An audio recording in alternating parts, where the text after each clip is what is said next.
Good evening, believers. How are you doing today? I hope that you are doing well. If you are not doing well, I hope you're doing better after this because we are here for the Healing Hour Live. We are here to talk about getting on the healing path after you've been through the trauma of infidelity. You have been cheated on. Your person, the person that you love, the person that you still want to be with, did something stupid and he hurt you. Indeed, he did, but you do want to stick this out. You want to work it out. You want to get to a better place. You want to be happy again. And I am fully here for that. I want you to know that you indeed can do that. And I want to show you as much as I possibly can about how to do that. All right. Good evening to you, Mama Con. I see you over there on Instagram. Hey, girl, how you doing? All right. So everybody come on in and join me for the Healing Hour Live. I know that we just went through the full moon. It was a full moon in Taurus with an eclipse too. First thing on the full moon. It was a little rough for this week. I know it was. So many people posted about how they were feeling that effect. It is perfectly normal because everybody is a little bit affected by the moon, and for the fact that you are going through this trauma and stuff, added to that, it makes it really strong. It makes things really go wrong sometimes, but we're coming out of that now. We can breathe, we can sleep better, we can feel a little bit better, we can get back on our feet, all right? Oh, Mama Kanye said you're hanging in there. Good job. I'm glad that you're here. Tell me something for Thirsty Thursday. Mama, tell me. Let me know some good stuff that has happened for you. Everybody within the sound of my voice, if you have something good that has happened to you this week, I want you to share it. We do Thirsty Thursday where we talk about the good stuff in our lives. Let's hear it. All right, let me see. Where am I? Okay, there I am. All right, got it. I didn't see myself on Facebook. All right. Everybody that's here now, or if you're on the replay, let me know. Give me likes, give me love, say hi, let me know that you're here. Tell me your Thirsty Thursday, tell me your good news. I want to hear all about it, all right? Mama Khan, you said love and hate him no matter the stage of the moon. But the thing is, people think that love and hate are opposite emotions, and they're not. It involves some passion to hate somebody, and it involves some passion to love somebody. So they're closer to each other than you think. The opposite of love is not hate, it's indifference. You don't give a damn. That's when we need to start worrying, okay? But if you're in the mood and you're still hating him, you still love him very deeply. So just try and reflect on that. Try and go ahead and let yourself go ahead and understand that those two emotions are very close to each other. They involve a lot of passion. They involve a lot of interest. So if you're hating and loving, then you're not at that point where you're just ready to give up. You're not at the disinterest point. So that's not a bad thing either. All right? All right. Come on in here, y'all. I see you. Come on, say hey to me. See everybody coming on in on Facebook. Should be more people on Instagram coming in. We're going to get ready to get started. You know how we always start. You know exactly what we do every single solitary week. I'm going to tell you about the things that you can do on your own right now, starting down the healing path. You do not have to wait. You do not have to have him involved in your healing. You can start things that will start to help you feel better, get you down the healing path a little bit faster. So I want you to be doing these things on a regular basis. That's why I tell you every single week the same stuff. And you know what it is. First things first, your deep breathing. Have you been doing your deep breathing? Have you been taking a little bit of time out, five times a day, to give yourself just some air, some breath, some oxygen? Have you been doing that for yourself? If you've not been doing that, you are just doing yourself a disservice. You are not giving yourself the very basic of trauma care, Okay, when you have had something traumatic happen, your brain will automatically go into fight or flight mode. Okay, fight or flight mode is that adrenaline pumping, getting you ready to fight or getting you ready to run, right? We need to get back in control of our breathing because when we're in fight or flight mode, we sip the air. We don't fully We don't do good inhales. We don't do good exhales. We do not get enough oxygen into our bodies. We do not get enough carbon dioxide out of our bodies. When we are doing that, when we are sipping, we are increasing that amount of carbon dioxide. Have you ever sat there and done that and hyperventilated and gave yourself a headache? That's why that is. You have increased the carbon dioxide levels in your blood and not giving yourself enough oxygen, and it makes your head hurt. So if you are doing the deep breathing, you are bringing yourself back to your baseline. You are telling your brain, hell no, I do not need you to go into fight or flight. I don't need to fight anybody. I don't need to run away from anybody. This is the person that I love.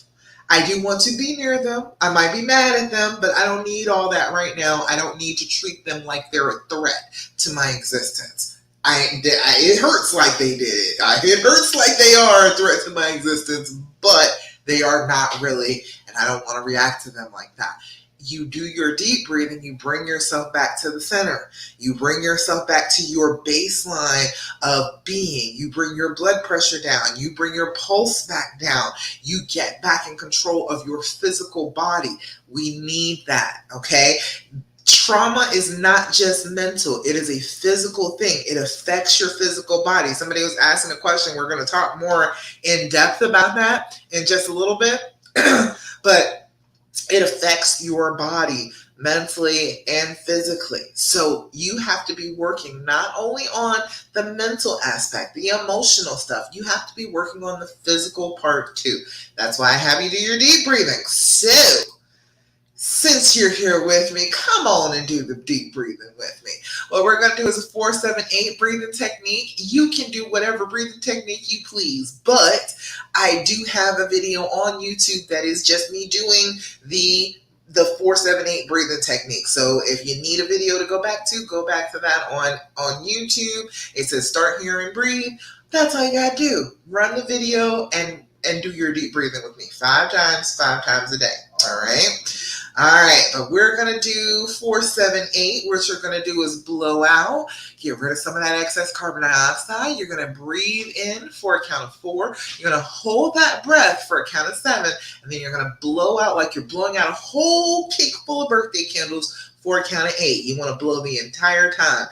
When you're blowing out, you want to make the noise of exhaling. That is an extra added layer to helping you with the trauma, because when you make that sound, you are telling your brain you are trying to calm down.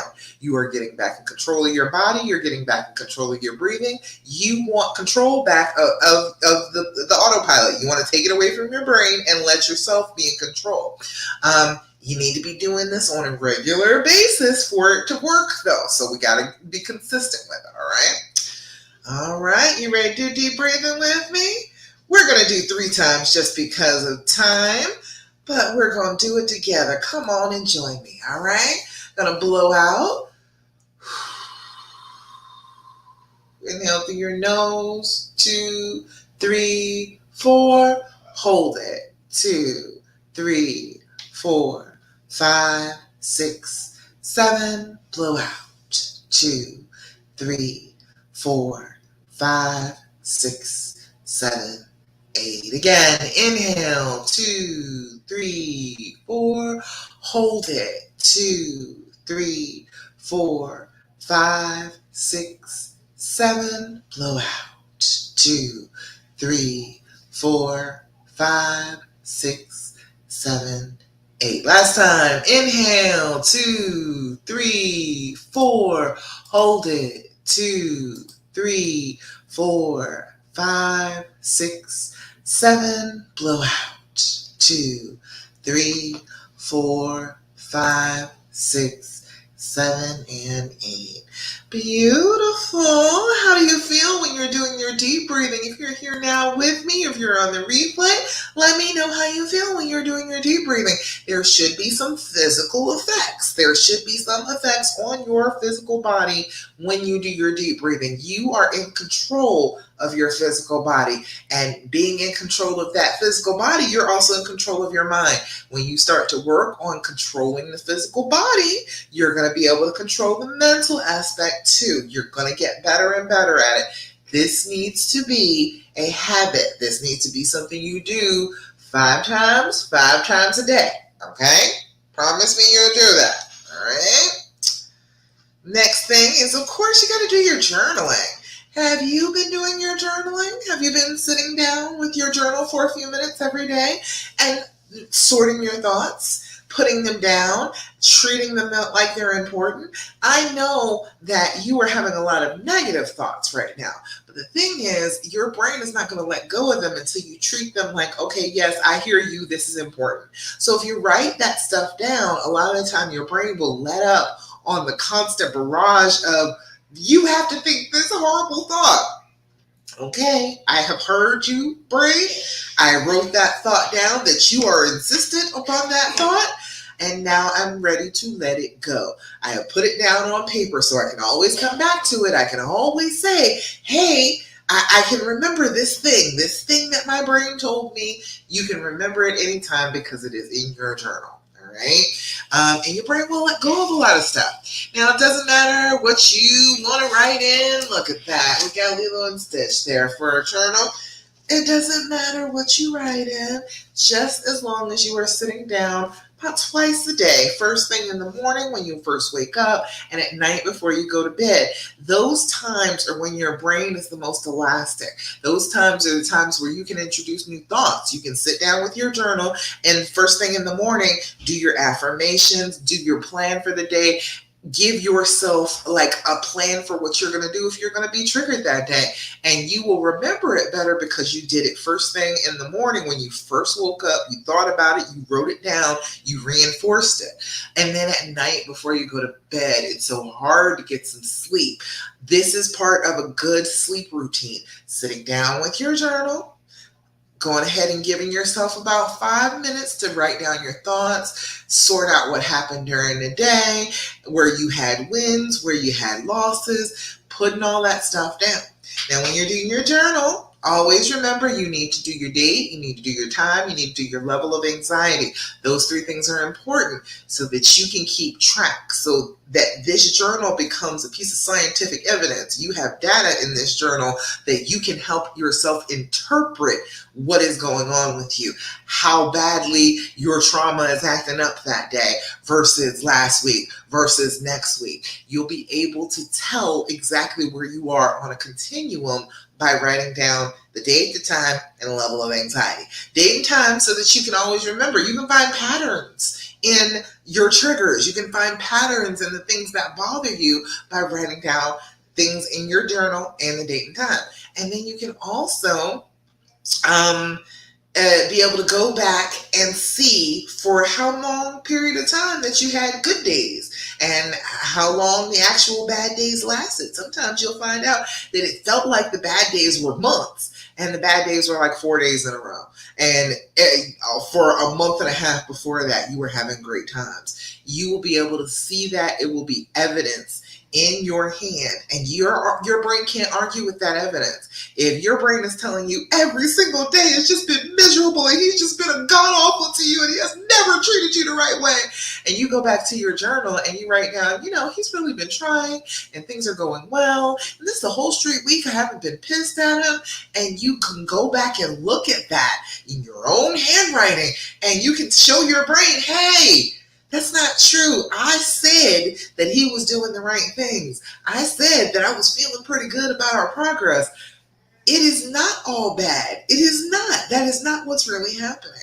It helps you to be able to remember things better too, because when you're in trauma, your memory sucks. Write things down as much as you possibly can so you can actually remember how things happen.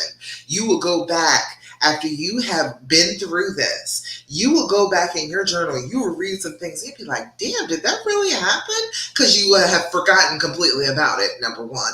And you'll go back and you'll be like, damn, this was a really not as terrible a time as I thought it was. I was having some difficulty, but it wasn't as bad as I thought it was. You'll be able to find out lots and lots of things using your journal, okay? And then your level of anxiety, 0 to 10, you want. 0 is no anxiety whatsoever. Everything is right with the world. You are at peace, okay? Star those days. Put a nice gold star at the top of those days. Put a bookmark, whatever you need to do to be able to look at your journal and just be able to tell, hey, those were all good days, all right? If you were a 10, 10 is a loss of control. I want to rip my hair out, tear my clothes off, run screaming down the street naked. That's where you are if you were a 10. If you are not out of control of yourself, guess what? You're not a 10. You have not quite reached that bad. It's maybe a 9. It's maybe even an 8. So it's a good thing to know. It puts a fence around this experience. This experience can't get to a 20. It can't get to a million. It can only be 0 through 10. That is as big as these feelings can get on you. And it's not so hard to get a feeling from a 10 down to a 7. It is very hard to get a feeling from a million down to a 7. All right. All right. Next thing, of course, things that you can do on your own to start your healing is to be grateful. Are you grateful for things? Are you thankful on a regular basis? Are you living your life day to day, moving from thing to thing, saying, damn, I'm so grateful for that. Wow, it is so wonderful that I have that in my life. That is what you need as a matter of healing, mentally and emotionally. When you are coming into a place where you are in that gratitude, when you are thinking about how well your life goes, even though you don't have all the parts that you want, everything is not as wonderful as you would like it to be. However, you have wonderful things that do exist that are in the right now that you can be happy about. You can be joyous about. Little things, big things, okay? I am real grateful in this life right now for Fenty Icon lipstick. I am so grateful for it. I'm not wearing it right this second, but this is just what I was wearing today. But I'm trying to tell you that's like my favorite thing in the whole wide world now. It's a great lipstick, feels wonderful on my lips. I'm grateful for it. Small things. It doesn't have to be something huge every time you're grateful, but it needs to be consistently grateful. You need to be constantly thinking about good things happening in your life. So that's why I always do Thirsty Thursday. I want to hear about the good stuff that is happening with you, okay? So if you are here now with me, I see you here. Tell me all about the good stuff happening in your life, okay? If we're here now or you're on the replay, it doesn't matter if you hit me on the replay, it's all good too. I still want to hear that good stuff happening in your life. I want you to remember that it is not just the pain. You are not just pain and embodied. You are a whole human being with a wonderful life besides this particular destruction, okay?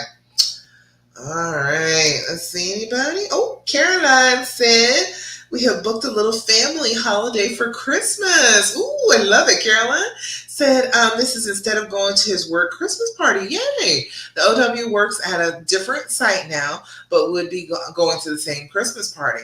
Hey, I am all for a little family holiday. I am all for that. And that's better than a freaking Christmas party anyway. If you all want to drink, all right, y'all can just drink together on the holiday together. You don't have to go to his little stinky Christmas party.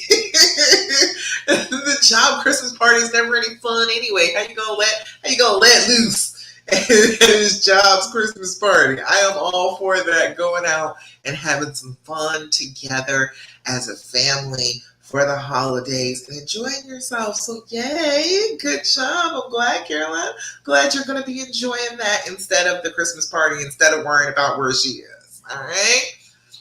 Anybody else, let me know. And hey, if you are watching me on Facebook, go to StreamYard.com/Facebook. StreamYard, and it is so I can see your name on my StreamYard screen.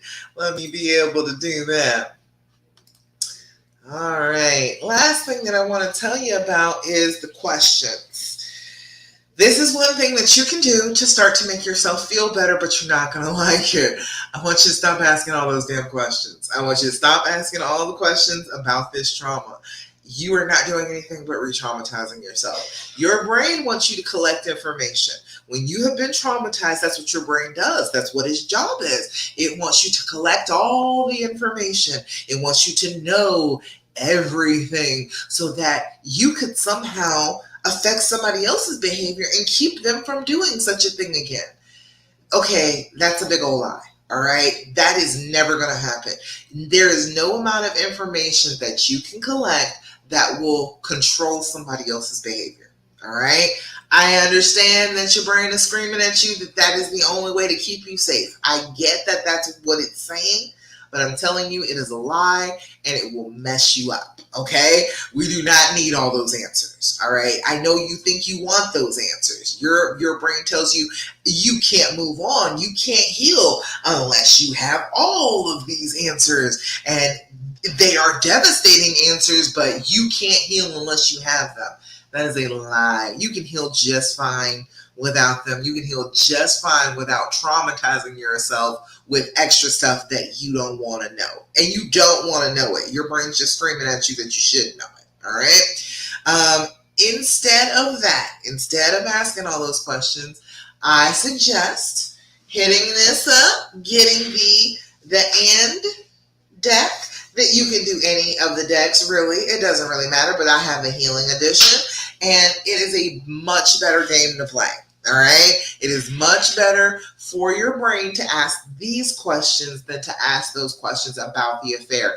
You're going to be asking the same questions over and over again about the affair. You are going to ask questions that are going to hurt your feelings. You're going to ask questions that he's already answered, and so he's going to think that you don't approve of that answer, so he's going to try and think of another answer, and you're going to feel like he's a liar. Too much goes on with that. All right? Hey, Lou, I see you over there. It's too much. It's too much. So instead of asking those questions about something that's just going to traumatize you and make you feel awful, let's come up with some better questions. So I'll give you a few of these. This is good stuff right here. Let me see. All right, it is a huge deck of cards. You can sit down. You don't need a whole bunch of these, okay? You don't need a whole bunch of these. All you need to do is maybe 3 or 4 at a time. You don't have to overwhelm yourself, but it will satisfy that want in your brain, that itch to ask questions, but it will not be answers that will traumatize you. Now, every now and again, you'll come across a card where it's a little bit rougher, but there's a pass option in the game.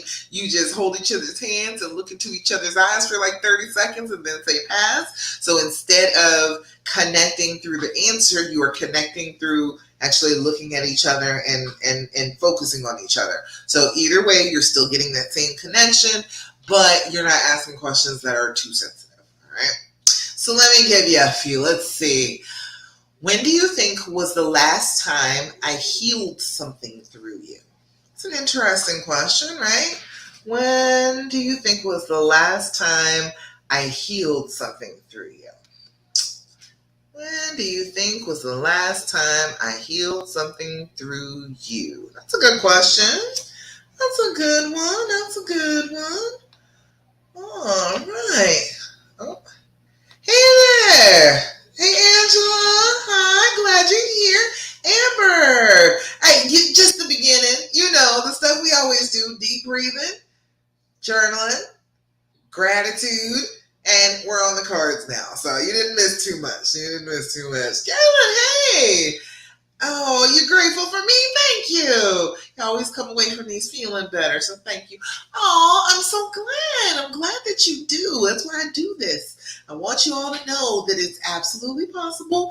I know that this is painful. I know that this is difficult, but you absolutely can be with exactly who you want to be with in spite of them being an idiot. You can do that, all right?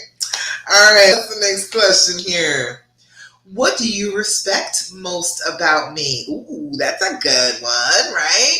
I know you want to hear about that. And what would you say to him? What do you respect most about him? That's good stuff, right? All right. And then we'll do one more question. Oh, my light. There we go. All right. One more question. Where would you say our relationship began? And where do you think it may end? That's interesting. Because, all relationships are going to end in a heartbreak, okay? Where do you think our relationship began? And where do you think it will end? Where do you think our relationship began? Where do you think it will end? Because, yeah, all relationships are going to bring in a heartbreak. That is just absolutely guaranteed. Okay? Even if you do exactly what the vows say and death does you part, death did you part. Okay? You are going to end up with a little bit of heartbreak behind this anyway. That is not the point. The point is to enjoy it, to ride this bad boy until the wheels fall off, okay? To enjoy every bit of it, to love every moment of it, regardless of the fact that it will end in heartbreak. If you leave each other, it's heartbreak. If one of you dies, it is heartbreak. That is how it's going to end. We already know that part. All right. But if you get stuck on that part and you don't pay attention to what is going on and be in the now and enjoy it as much as you can right this minute, you're going to miss out. You don't want to miss out. Okay. People on their deathbeds, I was a nurse for 20 years. People on their deathbeds never regret anything more than the relationships that they didn't have, the closeness, the intimacy that they didn't have, and the love that they didn't give and receive. So those are the things that you'll always regret. You will not regret loving the person you love at the end when there is heartbreak. You will just go back and say, damn, how lucky was I that I got to experience that. I got to experience love so big and so wonderful that it had to end in heartbreak. That is not a bad thing. That is not awful. I know that it seems like it. I know that it does. But at the very end, you want to get to the end of the whole relationship and say, I loved deeply and I loved madly and I forgave radically and I did everything that I possibly could to prolong this love as long as I could have it. And you should. You should live like that. You should have love like that. There is no reason why you shouldn't. Okay? That makes sense? I hope that makes sense. Because I am all about, what is Beyonce? Beyonce had the crazy in love. I want to be crazy in love. Like, I want that. Why shouldn't we have that? Why shouldn't you have that? You're going to feel a little crazy for forgiving somebody who has hurt you. Okay, but you also get lots and lots of love. You also get lots and lots of amazement. You also learn and grow and become an even better person than you were in the first place because you've expanded yourself and taught yourself to do something that not just any old chick can do. All right, so there's no real downside to it. People always act like, oh, you have bad self-esteem and you're going to be treated like a doormat. No. When you are a person who exists in love and lives in that love and focuses on that love and hope and peace and forgiveness and happiness, that's the things you get in your life. You don't get bad things for being good, right? For doing the right things, for wanting love in your life, for wanting to open your heart up. You don't get bad stuff for that. You get good stuff for that, all right? That's like one of the basic rules of the universe. If you're putting out bad stuff, you get bad stuff. But if you're putting out that love, if you're putting out all that goodness, you're going to get goodness back, all right? You deserve it. You deserve for that to be the case. All right, does that make sense? Let me know if I'm talking crazy. I know, I just be talking about all this love and forgiveness. I'm just such a hippie, I know. but what else are you going to do? You're going to stay mad at the person you love forever? No. Why? Why would you do such a thing to yourself? you can move on past it. You can decide that that's not what you want. You want to live a life where you love the person that you love and you let down walls and you are open and you are honest and you are vulnerable and you have something amazing happen to you, which not a lot of people can say, you know? All right, let's see. We've got questions. And you all let me know if you got questions for me. I am here for you today. This is the main time that I'm going to sit down and answer all your questions. So whatever you have, throw it at me. Let me know what it is you need to know, and we will talk about it. All right? Let's see. All right. On the post, I got a few questions. All right, Amber, you're here. Hey, glad that you're here. All right, how to not jump conclusions. Woo, girl. All right, first of all, the basic answer for that is mindfulness, okay? What is going to happen is you are going to feel sure that you're right, all right? And I want you to analyze that. I want you to be mindful about that feeling. Because do you feel like that on a regular basis? Do you feel so certain about things, so sure that you're really willing to put up a fight about them? Because I'm trying to tell you, I don't feel like that on a regular basis, okay? I am not that sure on a regular basis. That sure, that certainty of jumping to a conclusion, that should tip you off. That should let you know when you are so certain that you are right. I am right. I know that I'm right. You need to examine that. All right? Because that's not how you go around your normal day to day. You're not that sure about any damn thing, are you? Like, we walk around unsure of which laundry detergent we used last. I'm trying to tell you, you're not that certain.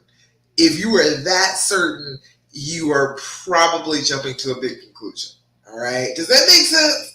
It's the level of certainty. That's what it is. It's like you are sure that you are right. You are sure that every awful thing in your head is coming to pass. And it is just fear. The fear is sure. The fear is certain that bad things are happening to you. But when you step back a little bit, you give it a break, you give it a little bit of thought, and you try to examine what you're thinking. You're like, am I really right about this? I'm sure I'm right. But am I right? Am I sure? Do I have evidence? If I took this to court, if I presented this to a jury of his peers, and I said, this is the evidence that I have against him, do you say he's guilty or not? Would 12 other reasonable people look at you and be like, yeah? And not just women, okay? And not just women who have been through this. You need peers of his, not just peers of yours. So if you could not say, okay, 12 a random sampling of 12 people would say, yes, indeed, this is him guilty. Yes, for sure. Then you might want to step back. You might want to say, okay, all right, I may be jumping to a conclusion here. And just that idea, just have that idea handy. I may be jumping to a conclusion. Let me step back from the ledge a little bit. Let me not jump. And also, jumping to conclusions feels a lot like jumping. Physically, this is a mindfulness thing about your body. When you are physically feeling like you're going to take a leap, a lot of the time that feeling goes along with jumping to a conclusion. It feels almost like a physical leap. Your heart kind of raises. It kind of makes you feel like you're about to jump off of something. So there is also the physical that goes along with the mental. So you got to pay attention. Pay attention to your body, pay attention to your thoughts, and then check those thoughts. Don't come to the group. Don't come to Love After Cheating and post it in here, because every woman is going to agree with you. Every woman has had that same fear that you're having. Whatever conclusion it is you're jumping to, they have all experienced that same thing, and they will tell you that, no, you're not jumping to conclusions. This is absolutely the truth. I know that he has done this, that, and the third. and they don't know any more than you do. So, you know, you can come ask me. You can let me know if you have any of you. If you're like, am I jumping to a conclusion? Am I tripping? I will give you that judgment, okay? I will let you know, hey, yeah, I'm going to ask you to step back off the ledge. You're about to jump. I don't want you to jump, all right? I will give you that if you hit me up, okay? So Amber, if you're like, I think I might be jumping to a conclusion, go ahead and hit me up. I will give you some feedback about that, all right?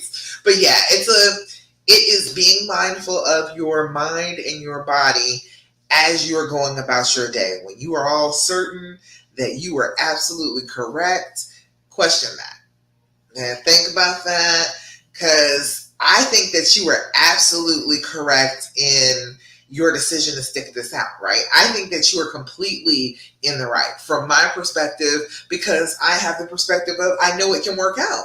I know absolutely you can be happy and wonderful, but you don't have that same perspective as I do. So you think that that's not possible. All right. So your brain will tell you all sorts of things that are incorrect.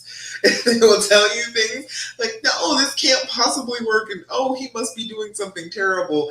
And from my perspective, I can be like, no, that's not what that looks like. I know that your brain is telling you that it's not, that it's real, but it's not. All right. Does that make sense? Y'all let me know. Let me know. Let me see any questions. All right. All right. Okay, yeah, that makes sense. Okay, good. I'm glad. It's when I get text messages or phone calls saying he's out with the other woman having sex, and I get mad and call him and say, what the fuck are you doing? Amber, let me tell you, dude. I was in bed with my husband one night. I was in bed. I had my leg literally over his leg. He was physically present with me, okay? And a girl calls me on the phone, and girl, you should see what your husband is doing right now. And I was like, my husband? She's like, yes, girl. I am watching him right now. He is all over this girl on the dance floor. He has got his hands all over. He is tonguing her down. You should see it. You should come here. And I'm sitting there looking at my husband like, huh. This may indeed be a lie. This may be a lie. I think this woman may be telling me a falsehood. My husband is out tonguing down some girl on the dance floor. He is indeed sitting next to me. I am physically touching him right now. I think he has the ability to astral project, but besides that, he is physically in the bed with me right now. I can see him. I am touching him. They call me with that madness, talking about my husband was all over the place. He was just doing the whole 9 yards in the middle of the dance floor in the public. And I was like, I'm not sure who you are looking at, but my husband is beside me. He is right here, right now. And of course, they're, oh, well, I could have swore it was him. Oh, I bet. So don't always believe that stuff. Don't fall for it.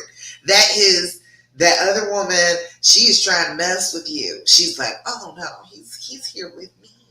So you should be upset. So you should want to put him out so that I can take him then. Girl, please. We not leaving. I done told you before, we not believing side checks.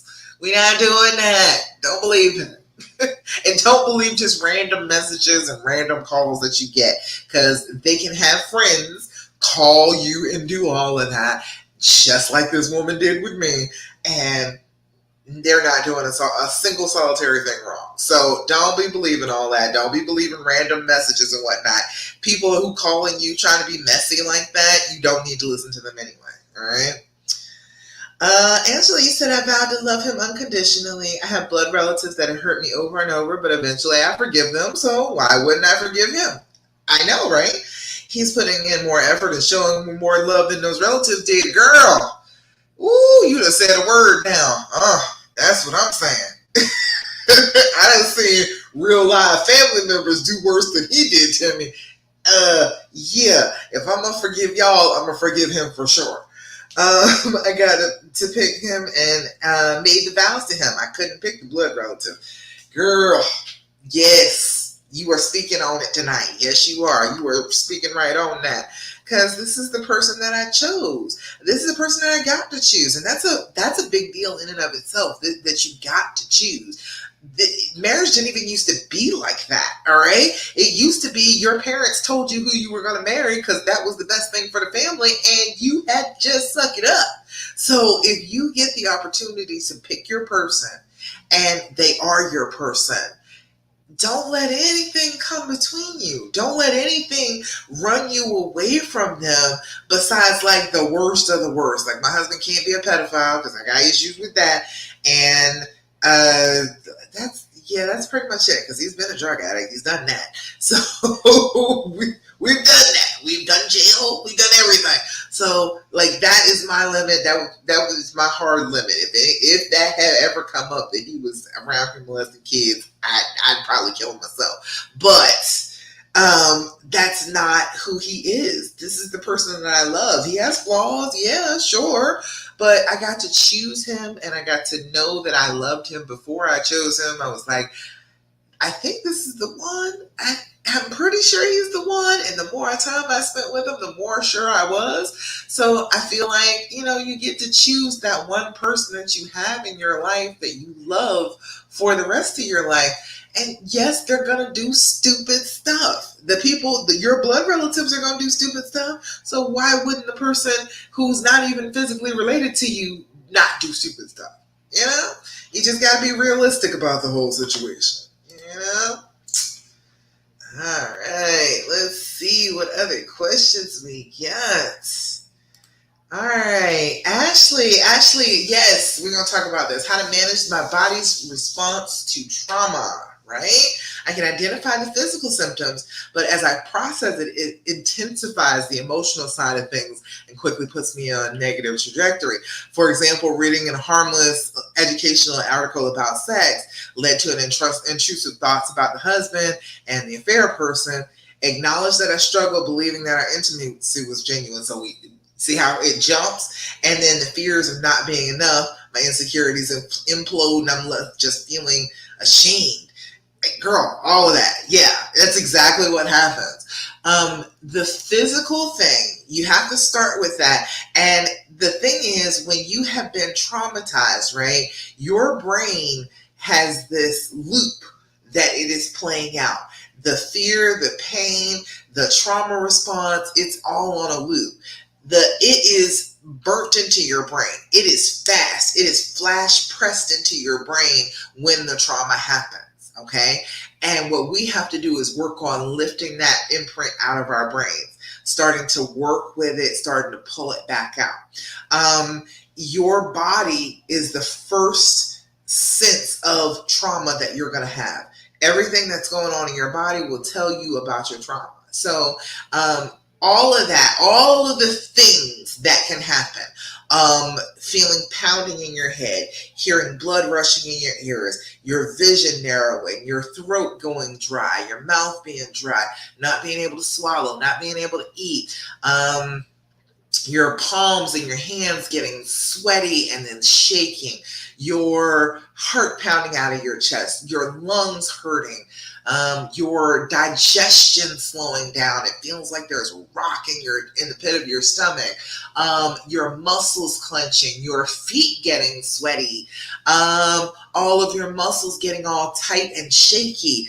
All of that is part of the trauma response. Every single bit of it. It all works together. What is happening is your body normally has a circuit of the way it shifts the blood around your body. It goes down to your hands and feet. It goes down to your fingers and your toes. It goes up to your brain. It's supposed to go everywhere, right?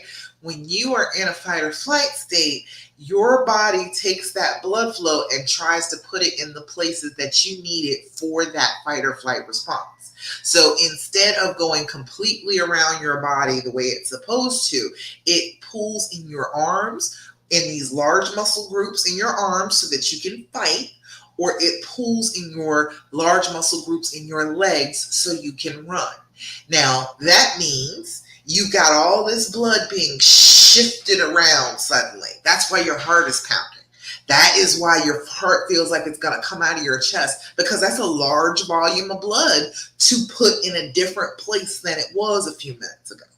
Then that's why your chest is heaving. You're breathing so hard because you are putting this blood into your muscles, and you need oxygenated blood to be able to use your muscles. It doesn't do any good if it doesn't have any oxygen for it. So you hyperventilate.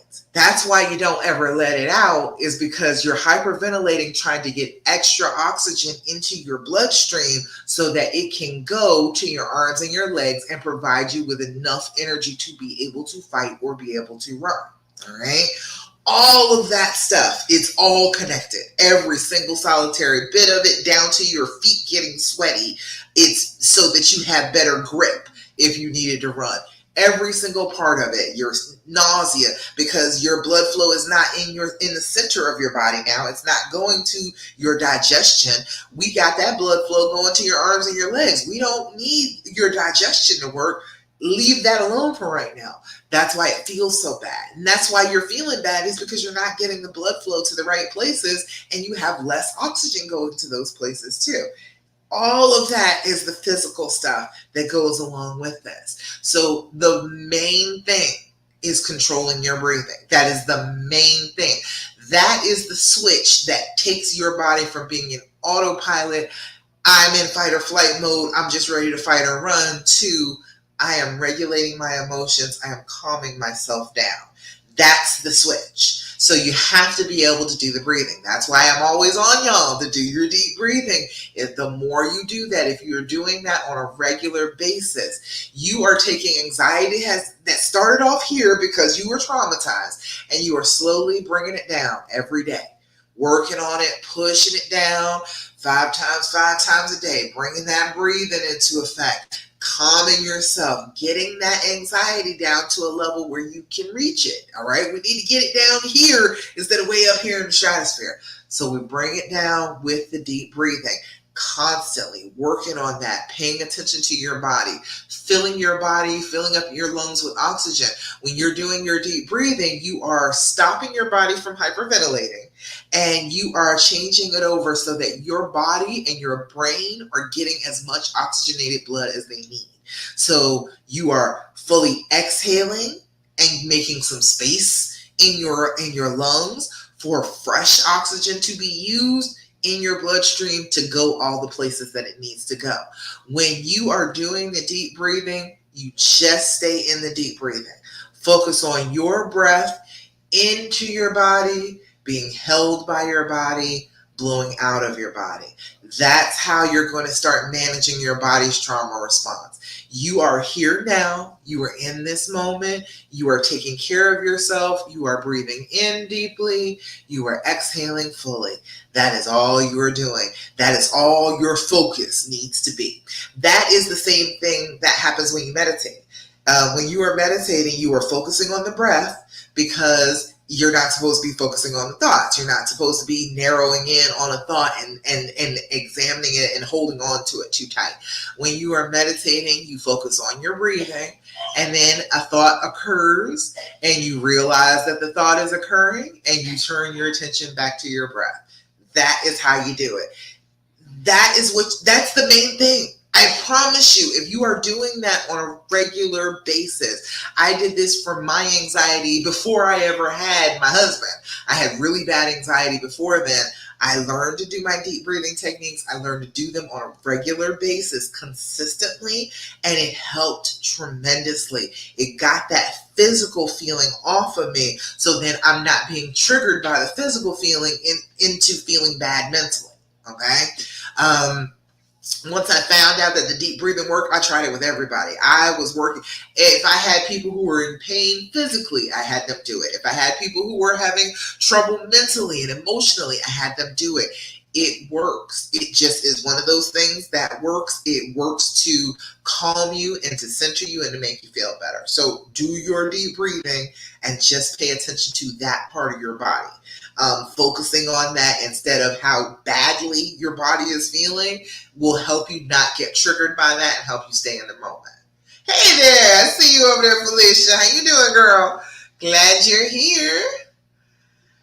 All right, Ashley, you let me know. Let me know how that works for you. I know it's hard with the deep breathing. It feels like it doesn't work sometimes, but it really does work. If you're doing it consistently, it's gonna work. It's gonna make you feel better. You're going to be more in control of your physical responses. You're going to be more in control of your heart rate, your blood pressure. Things are going to come down, and you're going to be in a calmer state. All right. All right. Let's see. Angela, you said we put more expectations on our spouses than we do anyone else. That's not really fair. He's only human. You are so right. We put so many expectations on the person that we love because we've got a whole bunch of stuff in our heads about the person that we love. Well, if this person really loves me, then they'll never hurt me. Okay, that is some bullshit. Okay, I am sorry. I know that is the fairy tale version, but they're just a person. Just because they love you, they're never going to do anything wrong. Do you know how high a pedestal that is? Because they love you, they will never hurt you ever in life. That's insane. That's insane. You love them deeply. I bet you're going to hurt them too. That is just how it works. We're people. We do the wrong stuff all the time. We do it regularly. And we especially do the wrong thing to the people who are closest to us. That's just how that goes. The people who you love the most are the people who catch the worst of you. Okay, so yeah, that's going to happen. That doesn't mean you don't forgive each other. That doesn't mean you don't move on and just be happy, right? Felicia said triggers be so hard even when you're fighting them. Yeah, it's not really, try not to think of it as a fight. Try to think of it as, okay, this is something that is within me, and I don't have to react to it the way that it wants me to. It wants you to react in a very negative way. It wants you to lash out. You can feel the trigger and not do what the trigger says. Does that make sense? You don't have to just do what the trigger is telling you to do. And when you start to resist that, the trigger loses its power. Does that make sense? Let me know. Get into these lofty concepts. But yeah, he said it makes me feel like he's lying about what we talked about in the past, and he might be lying now about him not doing anything with anyone right now. But see, that's the thing. People can always be lying. People can all day, every day. Everybody could be lying. We're all pretty good at just lying unnecessarily. We do, and you got to recognize that when people are lying, it is because of fear. There's really no other reason that people lie.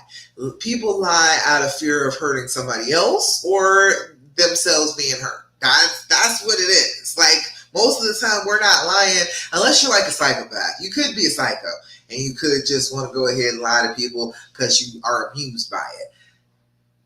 That happens, yeah. But I don't think that you're in love with a psychopath. I don't think that that's what you chose for your life. I don't think that they're out here killing people and putting them in freezers. Okay, I'm pretty sure you made a pretty decent idea of who this person was and before you let them into your heart. So, yes, it's possible that people lie, but do you go around every day looking at everybody's speech and wondering if they're lying?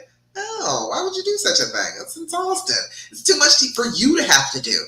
If somebody is lying, most of the time it will come out.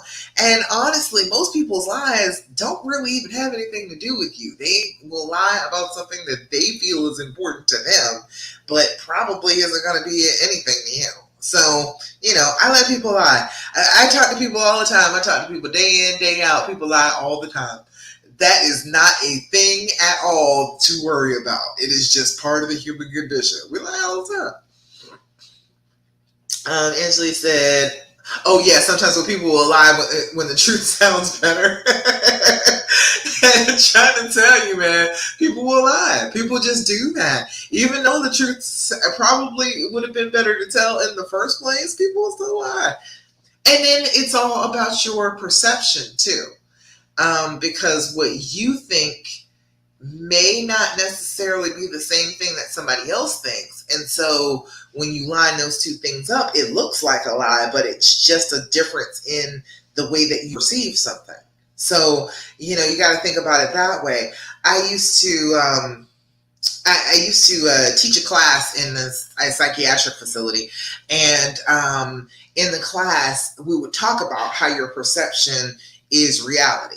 Whatever you perceive things to be, that's what they are.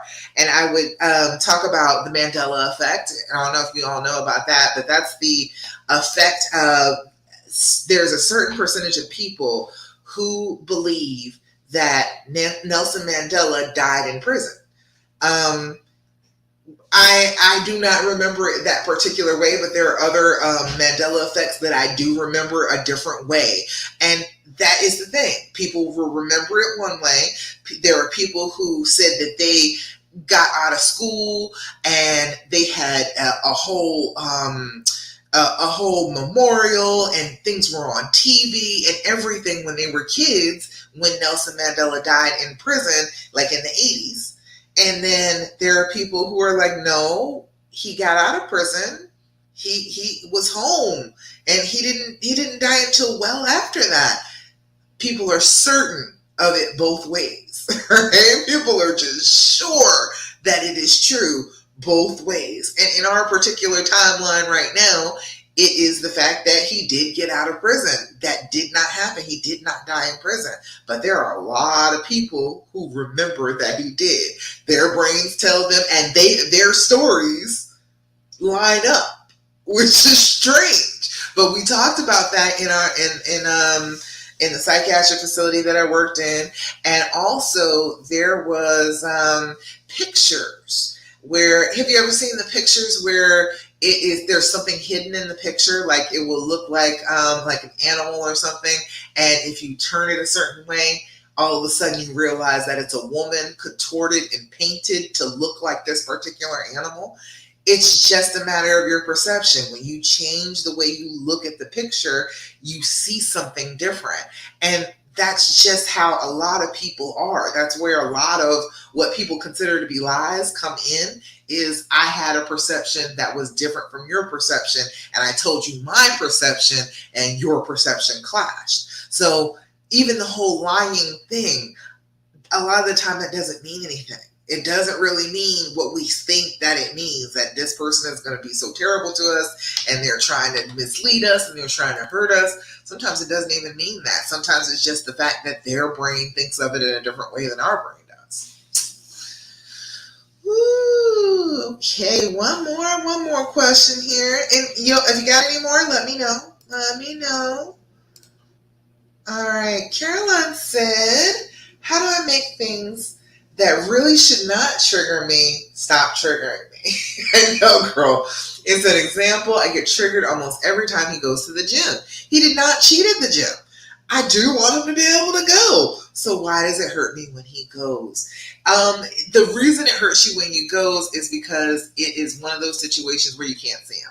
You can't tell what he's doing, and your brain is screaming at you that you have to be able to know exactly what he's doing at every minute, or else you can't trust him, and you shouldn't trust him because he's out of your eyesight. That's what it is. That's what your brain is trying to scream at you and trying to make you believe. But you have to go back to your vision for what it's going to be like when you are all healthy and all healed. Okay? Go back to that. Try and put into your brain, okay, how would I be? Who would I be if I was all healed up from this? Everything is much better. We're feeling great. Things are going wonderfully between us, and I'm trusting him. All right? Try and go to your vision of that, the healed version of you. And then ask yourself, is that in alignment with the healed version of me? I don't want to be the chick that says, no, you can't go to the gym because I can't see what you're doing. I don't want that kind of insecurity in my life. I want to be able to say to my person that they should be able to go out and work out if they want to work out and feel good about themselves physically and do the things that they need to do. I want to be that type of person. It is not helping me it is not getting me to the person that I want to be, to that healed person, to resist the urge, to resist you going to go to the gym. It's not helping me. It's not getting me to where I want to be. So I'm not going to do that. I am going to choose instead to say, okay, he's going to be able to go to the gym, and there is going to be some discomfort. I acknowledge that there will be some discomfort with that happening, but there was going to be discomfort anyway. It was going to be uncomfortable for me if I was that type of person that was like, no, you can't go to the gym. I don't know what you're doing. If you were that type of chick, that would be uncomfortable too. So you've got to think about it and be like, okay, there is going to be some discomfort with me allowing this. However, that is in alignment with who I want to be. That is in alignment with the healed version of me. So I'm going to do what the healed version of me would do and not what this hurting version of me would do. And okay, it'll be a little uncomfortable for a while and I may not like it. However, the more that I do it, the more that I practice it, the more that I stay in that positive headspace and believe the best and expect good things from my me, the better it's going to be. All right, does that make sense? You let me know, Caroline. You just got to get in alignment with who you really are, what you really want. All right. You know, I think some of it is he can put so much effort into the gym, like gets up at 4 a.m. to go, but struggles to put effort into us. He probably doesn't think that. He probably thinks that he puts a lot of effort into you. Would he say that? Because women say that to me all the time. Like he just said he doesn't give me any effort whatsoever. And a lot of the time they will be like, damn, I'm doing everything that I possibly can. Would he say that? Let me know. He said I was not that person before then. Yeah, exactly. You don't want to be that chick. You're not trying to be all insecure about where you're going and what you're doing and then making everything he is doing about you. Because that's what that is. Oh, you put so much effort into the gym. What about me? That's a lot of selfishness. We're not going to live like that, because then that means that everything that he could be interested in, he's got to have the same amount of interest in you all the time. You don't want that to be the case, because you got other stuff that you're interested in too, don't you? You don't want to have to put all of that effort into him all the time when you could be putting some of your effort into some things that you want to do, right? So you gotta get that balance back and pay attention to that person that you really want to be and not the person that you don't want to be. Don't do things because the fear is telling you to do them. The fear is always leading you wrong. It's always going to lead you to the wrong answer. Anything that the fear is like, you're scared, so you should tell him to stay home. It's wrong. You're scared, so you should put the GPS on him. You're wrong. You know what I'm saying? Just don't listen to the fear. Whatever the fear is like, ooh, I got a good idea. It's not a good idea. Right? Does that make sense? Hope so. All right, let's see. Because Mom, Felicia. I wonder if we will ever be like you and your husband, to where you know your husband is being good, a boyfriend not getting help. So I'm not sure it will ever be to where I feel like feel confident he's not doing anything. Okay, first of all, that's not the point. Thinking that he's not going to do anything is not you being healed. That's not the same thing. And I don't think that. I know that it's possible that he could. I am not sitting here being like, oh, I have complete faith that he never ever would again. That's not where I am. I know him. I know him well. I know that he does have a mental illness. I know that it is possible for him to do it again. So that's not the part that I worry about. I worry about what's going on between us, how that mental illness affects our relationship, how it affects our family. And I trust him as much as I trust. I trust him more than I trust most people. But I don't trust anybody 100%. It's stupid to trust people 100%. You can't trust anybody else with your stuff 100%. That's just dumb. That's not a smart thing to do at all. We want to trust like 100%. We want to just give ourselves over to trusting somebody 100%. 80%, that's good, man. Seriously, you do not have to trust somebody 100%. It's crazy to do so. 80%, that's great. It's a B. You don't have to trust them 100% and know for sure everything that they would do, but you know that they're going to try. You know that they love you. You know that they are working on their own issues. You know that they see you and your issues and they still love you and care about you anyway. That's about 80%. 85, that's cool. You don't have to do 100%. 100% is just absolutely unnecessary. Don't go for that. You go for them being a real live person that you can trust to do certain things for you, but you know that they are flawed and they could do the wrong thing. That is realistic. That is as real as we can be with each other as human beings on this planet. You're not going to always get it right. He shouldn't trust you 100% either. That's crazy because you're going to do the wrong thing at some point. So it's just a matter of I have let down that wall. I healed. I stopped being in the pain about it. I stopped letting it be that his problem was about me. I stopped letting that be the case because you get all stuck on, oh, well, you cheated, so it must be something about us and our relationship. It never had anything to do with us and our relationship. That was his mental disorder that was going on. That was his issue. And remember I said sick, sad, stupid? That was his reason. That is what was going on with him. It didn't have anything to do with me. So at this point, I can let that go. I can just say, okay, I love you anyway. I know you're going to mess up. I know that I'm going to mess up. I know that we are going to forgive one another because we have vowed to do that with each other. We have vowed that we are going to make it through the good times and the bad times. That's what it is. So yeah, it's not really, and he didn't get a lot of help. He was able to get with a psychiatrist and get on some medicine for a while. But he didn't go to therapy. He didn't do that. And he got himself together by, he was able to get on the medicine for a little while and find out what it was like to be normal, to be even, to not be manic for once. But like, that was the only thing that he really worked on was actually learning more about the mental disorder and trying to work with. He tried several medicines, tried to work on some stuff. When it got to the point where, okay, he found a medicine that worked, felt pretty good, and then he started slowly weaning himself off and, trying to maintain without the medicine. So he actually doesn't even take the medicine anymore. So, all that, oh, well, he has to get help for this to get better. That's not true either. He doesn't need that either. Mama Khan.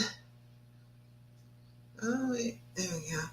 I said, how long, months, years, can you expect your spouse to say, I'm sorry, I'm embarrassed, etc. When I didn't hear it, I think he has moved on mentally. You got to stop that though, because you want him to always be going back to, I'm so sorry, I feel so bad. We're not trying to stay there. You don't want to keep on doing that because you're trying to say, I still feel bad and I want you to still feel bad. We're going to feel bad together. That's not what we need to do. We need to start feeling better together, And how many times it doesn't make any sense for him to keep on apologizing. Because if you don't believe it, then there's no need for him to say it. And if you do believe it, there's no need for him to keep saying it. So if you believe it, if you're like, okay, he apologized, I'm accepting that apology, just accept that apology and start to move forward. Because telling you over and over again how terrible he is and how embarrassing he is and how much he is messed up, that's not something that anybody does. Do you keep on coming back and saying to somebody, oh, I just feel so awful for something that I did, and yes, it was a year ago, but I know I just feel so terrible and I just want to keep on telling you how awful I feel? No, you're not supposed to do that. And that brings up a bad time for that person. And he probably thinks of that too. He's probably like, why would I keep bringing it up to her when I know that was a bad time? She had a hard time about it. I apologize. We're moving forward. So no, he shouldn't keep going back and doing that. You don't want him stuck in the past too. You're kind of stuck in the past. You don't want him to be stuck in the past. You need him to be in the present so he can pull your ass back to the present. Okay? Does that make sense? Let me know. Let's see. Felicia, you said, I try to tell myself I love my person, but I just hate the thought of me saying it's okay for him to cheat from time to time. I didn't say it was okay. It's not okay. You shouldn't do the wrong things, but you have to accept that people do the wrong things. Like, I don't expect him to. I don't think that he's going to run right out and do it. But I do know I don't put anything past anybody. How about that? I don't put anything past anybody. I think we're all capable of doing the wrong thing. We are all capable of doing things that are very destructive to our lives. And we have to start to work with each other where we are. That is just where we are as people. So we got to learn to start dealing with each other as realistic people, not saying, oh, well, I expect you to be perfect and never do the wrong thing. There is a ton of reasons people do the wrong thing, and it may not have anything to do with your relationship at all. It may just have to do with them, and you have to understand that about them. And okay, yes, we can maybe work on that so that you don't feel like you have to be forced into the situation where you're doing that wrong thing. But sometimes the wrong thing is comforting. Sometimes the wrong thing is so familiar that you end up doing it because it's just so familiar. So there's a lot of reasons. There's a lot of stuff with people.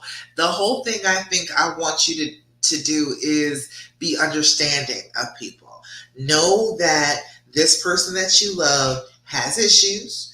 They are going to do the wrong thing from time to time, but you're going to expect the best of them. That's what love does. Love knows that they could fuck up.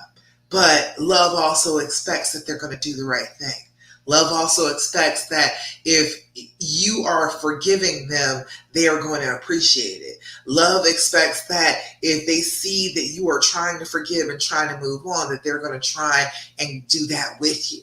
So it's not really about, oh, I know for sure that you won't do X, Y, or Z. That's not the thing. Will you fix it if you do it? If you know that you hurt me, will you try and correct it? Will you try and do better the next time? That's all. And that's what we should expect of the person that we love, don't you think? That's what I think about it. How come when they cheat, we love and forgive, but if we was ever to slip up, the men would pack their bags and leave? That's not true. That's not true at all. There's plenty of men that try and get into this group. Tons of them. So that's not true at all. I know people say that all the time, but men say all the time too. Yeah. Before I narrowed it down and I was just working with women, because first it was just so many people that was out there and it was having cheating issues. And so I was trying to help everybody, and I realized I couldn't help everybody. I had to narrow it down to the people that I knew I could help, and I had to help other women. But men all the time are trying to get into the group, all the time are asking me, hey, how do I get past this? So that's not true at all. I know that they tell people that the men never stay, but they stay all the time too. That's the case. I don't know why people act like men are just so, they just don't care. They can just go ahead and walk away. They have just as hard a time walking away as we do. Okay, Mama Kai said, damn, okay. All right, good. He said, and you know what's crazy? How is it fair? He brings up how hurt he is. He don't trust me because I lied before. Yet he actually was with other women, and I'm trying to trust him. Well, you still working on it too. You don't trust him. You don't trust him yet either. So it's the same thing. You're both in the same boat. If you were lying, okay, now he's got to spend time with you and know that you're not lying. Okay, because he was cheating, now you got to spend the time with him and know that he's not cheating. That's just how it goes. We gotta build that bridge again. That's all. Yeah, that's not crazy. It's not crazy or unfair. It's just exactly what the situation is. If you was lying, then he knows that you're not terribly trustworthy. If he was cheating, you know he's not terribly trustworthy. So we just got to work on it. So that's all. Don't get all bogged down in that talking about, oh, he is so different. It's not so different. Oh, all right. Let's see. Got any other questions? I think that was all the questions. Yeah. That was all the ones that are up there. You all let me know. You got any other questions, comments, thoughts, complaints? Anything you want me to answer? Any questions that are just burning a hole in your brain and you're like, please, coach, let me know? I am getting ready to put up some openings for my tech support program and for my group coaching program. I believe it's called the After Infidelity Mastermind. I think that's what it is. But I don't know. I feel like I have to get a more specific name. But either way, my group program is going to be once a week. We are going to get together, do group activities, talk to each other. And then in that group program, you'll also have the opportunity to have one-on-one sessions with me as well. So this is like a 6-week program. The group program is 6 weeks, and then you're going to get 4 one-to-one sessions with me in that 6 weeks. So that is I'm about to put up my Black Friday sale for that. So that's going to be coming up shortly, and a Black Friday for my tech support too. So if you are interested in working with me, this will be a wonderful time for you to go for it. Okay, it's going to be like half off, and I'm going to be working with more people, and we're going to be trying to make these holidays go well. These holidays are upon us. We're like 2 weeks away from Thanksgiving. I think it's going to be tomorrow that I'm going to put up the sales stuff, but we're like 2 weeks away from Thanksgiving right now. We need to be working on regulating our emotions, getting ourselves nice and calm and centered and ready for these holidays to come up, because holidays are some of the most stressful times in the year. All right. People are depressed on holidays. People are stressed on holidays. So if you are stressing and anxious, I want to get you ready for that. I want you to get you ready so that when the holidays come, you can actually enjoy them with your honey instead of being all stressed out and angry and starting fights. All right. We don't need that. And there's so much drama in the family on a holiday. Well, at least, people that I know. I don't know about your family, but most people that I know, there is some drama on the holidays. So I want to try and ease that, try and get you to a place where it's not going to be so anxiety ridden the whole time that you are going through the holidays. All right. So if you are interested, go ahead and message me, or you can send me an email, Dasha@loveworthkeeping or lovecoachdasha.com. Dasha@lovecoachdasha.com. There you go.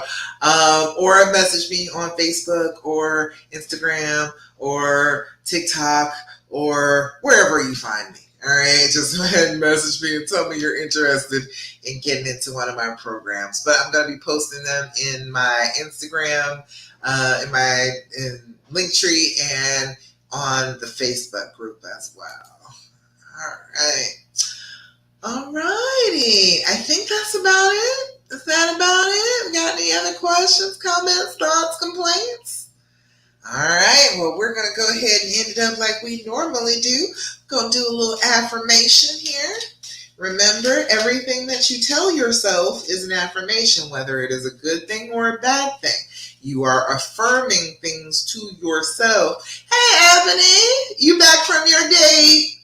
Or I hope you're still out. On your date. I hope y'all are still having fun. That's her Thirsty Thursday, y'all. Ebony was out here on a date with her baby. He took her out, a few days ago, and she returned the favor tonight. Oh, good. Hope y'all had fun. All right, let's see. What is the affirmation for today? Today, I feel optimistic. Today, I will see the beauty and goodness in the hearts of every person I interact with. Ooh, I like that one. I see that with y'all. Hey, Ebony. I feel like that about you all. I see the beauty and the goodness in all your hearts. So I want you to be able to see the beauty and the goodness all around you today. Today, I feel optimistic. Today, I will see the beauty and goodness in the hearts of everyone I interact with. Over here, today I feel optimistic. Today I will see the beauty and the goodness in everyone Everyone around you. Don't let it be anybody you leave out. You see the goodness in everything and everybody. And the more you do that, the more you practice that, the more you will see it, the more that you will feel it. And I want you to feel that. I want you to feel the goodness and the happiness and all of that. All right. Alrighty, y'all. So I think that's about it for now. Thank you so much for joining me for the Healing Hour Live. Now, I will be back again next week, but the following week is Thanksgiving, so I will not be doing the live on the 24th. But in the meantime, I will be posting my Black Friday sales for you to get in and come on and work with me and get those emotions regulated and get to a better place with you and your honey. And then next week on the 17th, bring your questions to be answered on the Healing Hour Live. All right? All right, y'all. That's about it. Thanks so much for joining me, and I will see you again next week. All right? Bye.